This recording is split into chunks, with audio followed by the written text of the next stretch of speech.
When it comes to immigration, you supported allowing immigrants in the country illegally to apply for driver's license, to qualify for free tuition at universities, to be enrolled in free health care. Do you still support those things? Listen, that was 5 years ago, and I'm very clear that I will follow the law. I have made that statement over and over again, and as Vice President of the United States, that's exactly what I've done, not to mention before. Hey folks, how are you today? If you have been following the Kamala Harris campaign, you have found out that she has had one of the most disastrous weeks in political history. First, the Fox News interview, skipping social functions. It has not been good. And we have here Sky News Australia. I like this site. I like to go places or foreign news channels to get their idea of what's going on in our country. It does give you a little bit more insight. Yes, I will peek over to RTV. I will give even a little peek to Al Jazeera every once in a while. You never know where you're going to find knowledge, guys. It's an old Jewish custom that the village rabbi talks to everyone, no matter what their station, because you never know where God's wisdom will come from. So let's go take a look at what they have for us today. Well, now I'm thrilled to bring in our first guest, political commentator John Fund. John, welcome back to the U.S. Report. And before we get to the whole story about the Harris interview on Fox, we need to start with a little good news, the death of Sinwar. Kamala Harris... This is really good news, by the way. Anytime that a terrorist is taken out, it is a good thing. And I know you're going to say, but what about the terrorists from this country? Learn your definitions, pal. Tried to look very presidential, announcing the death of the Hamas leader. But I'll have a listen to this, and I feel like she didn't quite get it. Sinwar, the leader of Hamas, is dead, and justice has been served. And the United States, Israel, and the entire world are better off as a result. I don't know about you guys. Everybody has that family member or that person in their life that they like, but they just can't hear speak. She is every one of those people. I'm sorry. Any terrorist who kills Americans, threatens the American people, or threatens our troops or our interests, know this: we will always bring you to justice. I mean, just correct me if I'm wrong here. I believe nothing of what she's saying. As far as justice is concerned, we know Democrats, all right? They let one of the worst terrorists in the entire known world go so they could look good politically to minorities. It happened, okay? But Yahya Sinwar was caught in Rafah, where Harris said the Israelis don't go. It was the Israelis who brought him to justice, and there were 7 American citizens, I believe, taken hostage on October 7th, and America didn't wind up doing a lot about that. Does she fully get what's happening here in the Middle East? Well, on this one, I'll simply say Kamala Harris is doing what politicians do, taking credit for things they didn't have anything to do with, and avoiding blame for anything they might have had to do with. And he's absolutely correct there. Don't aspire any greatness to any other politician, be it Trump, JFK, whoever. They are all going to do the exact same thing. Yeah, what is it? Success has 1,000 fathers, but failure is an orphan. Love that. Well, fair enough, fair enough. Hey, now, let's move on to the Harris interview with Bret Baier. I thought her obsessive references back to Donald Trump seemed to underline her tendency to just keep shifting the blame away from the past 3.5 years. What did you make of it? And that's exactly what she did through this entire interview. She tried to circle back and try to make everything Donald Trump's fault. Donald Trump has not been in power for the past 3.5 years.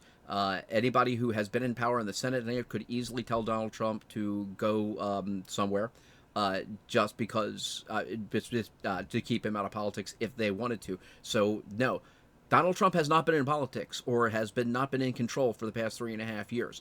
She has. Well, it's obvious that Kamala Harris doesn't really believe that she was vice president for 3.5 years, because she won't take any responsibility for anything that happened, especially things that went wrong. As for Donald Trump, her basic campaign argument is, I am not Donald Trump, and I'm not Joe Biden because I look differently than he does. So because I'm not Biden, I'm not Trump, you should vote for me. That's it.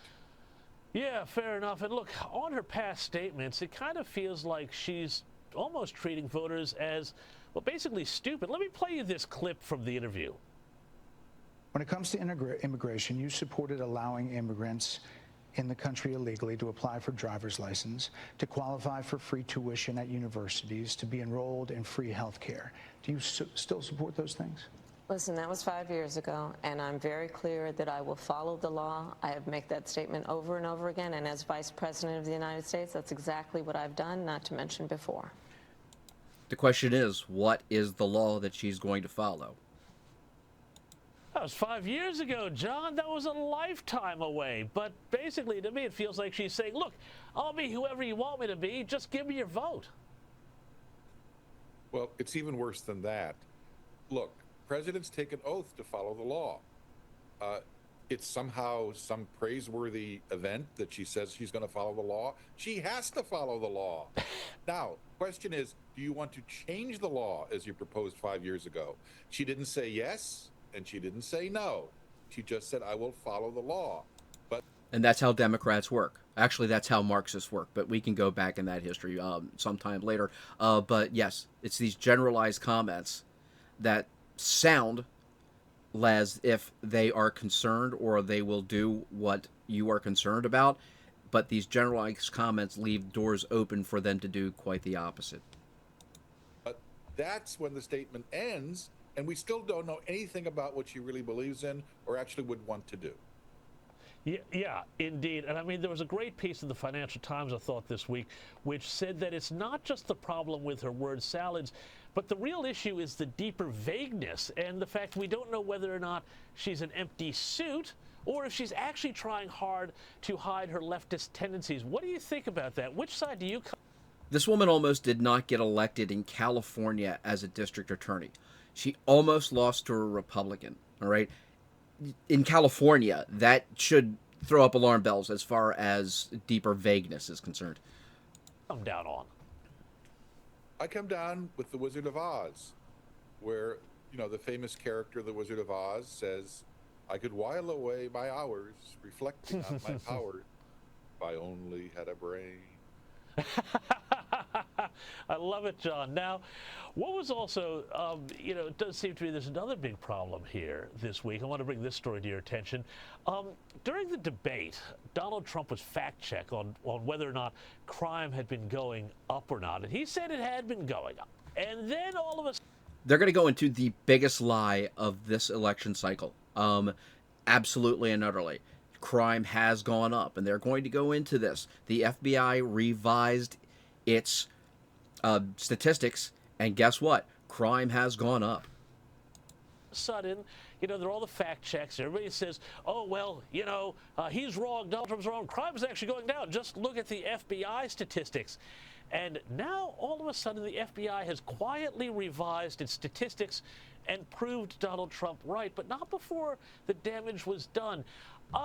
John, again, where do you come down on this? Was this a deliberate mistake, a crisis of competence, or just basic bureaucratic idiocy that just... There was no idiocy in this. This was planned. This was completely and utterly planned, and he's going to go into the history of how these Democrats cover their asses while they basically obfuscate these facts to lead the public in a direction that they want them. Happened to fall in the right direction for the Democrats. Nothing happens by accident in Washington, comrade. Nothing. Remember, Comrade is right. in 2016, James Comey decided that he wanted to play it safe and balance things out because, of course, he had let Hillary off the hook on the email scandal. So in the last 10 days, he announces, we're reopening the investigation into her email server and the computer. And then, of course, didn't do anything. But he thought he had covered his bases. And then Trump wins. And Comey himself has admitted in his book he didn't expect that. So completely the opposite result. I think the FBI, the successors to Comey, the blob bureaucrats there, have decided, polls are looking very close. Trump might win.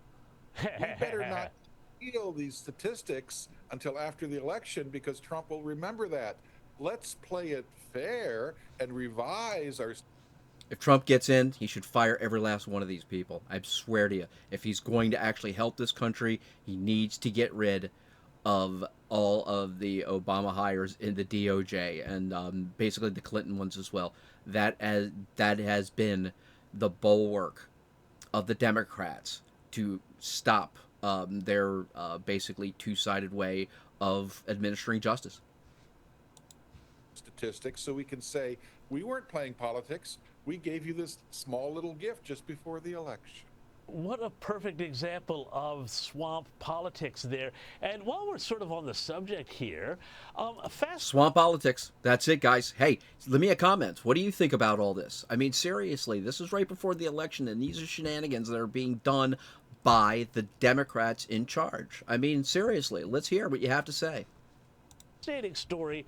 Apparently, the Department of Justice is suing to stop Virginia, the state of Virginia, from taking non-citizens off the voter rolls. Now, John, correct me if this has been lauded by the Harris campaign, just to let you know.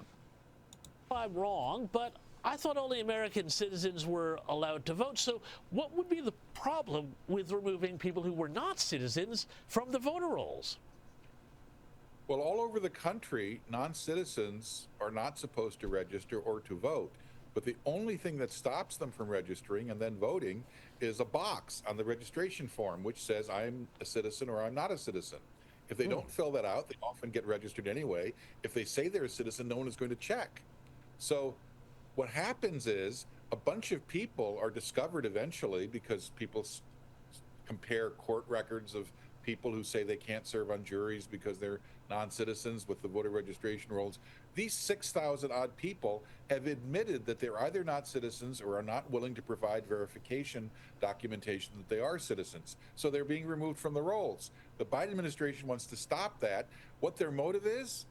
Well, I have no proof, but I suspect it's because they don't want anyone to look behind the curtain in Virginia or any other state, and their problems in big states like Pennsylvania that are even worse than this, and they don't want people asking questions at all about non-citizens and how they ended up on the registration rolls. This is true. And honestly, if you don't think that this is a thing, if you really don't think this is a thing, California just passed a law saying that it is illegal to ask someone who is voting if they are a citizen or not. Seriously, they're trying to what they're trying to do is they're trying to make an argument for Trump not being legitimate by winning the popular vote. And they don't know, and I mean, they know, and everybody should know, but then again, they don't teach civics anymore, that we don't elect presidents via the popular vote. Perhaps sometimes even voting. John Fund, it's fascinating, a little disturbing. We're going to have to leave it there. Thank you so much for your time. Thank you. And thank you guys. Thank you very much for joining me today. Hey, what do you think? Let me know. Leave me a comment. Hey, subscribe, please. It's coming up on Halloween. And as the handful of you guys who actually watch my videos might know, I am planning on solacing my wounds if I do not get 100 subscribers by eating most of my kids' Halloween candy. I will do it. Believe me. Thank you all very much for joining me today. Like, share, subscribe. I will talk to you later.